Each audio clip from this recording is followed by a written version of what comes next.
CM Revanth Reddy కాసేపట్లో యాదాద్రి భువనగిరి జిల్లాలో పర్యటించనున్నారు. ఆలేరు నియోజకవర్గంలో పర్యటించి పలు అభివృద్ధి పనులకు శంకుస్థాపన చేయనున్నారు.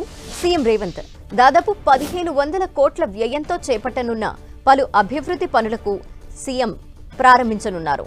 ఆలేరు నియోజకవర్గ ప్రజలు దశాబ్దాలుగా ఎదురు చూస్తున్న గంధమల్ల ప్రాజెక్టుకి మోక్షం కలిగింది. ఈ పర్యటనలో సీఎం రేవంత్ రెడ్డి గంధమల్ల రిజర్వాయర్ పనులకు శంకుస్థాపన చేయనున్నారు. అలాగే integrated residential school, Yadadri medical college, వేద పాఠశాల, ఆర్ఎన్బి రోడ్లు, గోదాములు, మోటకొండూరు మండల కేంద్రంలో ప్రభుత్వ భవనాలతో పాటు ఇతర అభివృద్ధి పనులకు సీఎం శంకుస్థాపన చేయనున్నారు. అనంతరం తుర్కపల్లి మండలంలోని తిరుమలాపూర్లో సీఎం బహిరంగ సభ జరగనుంది.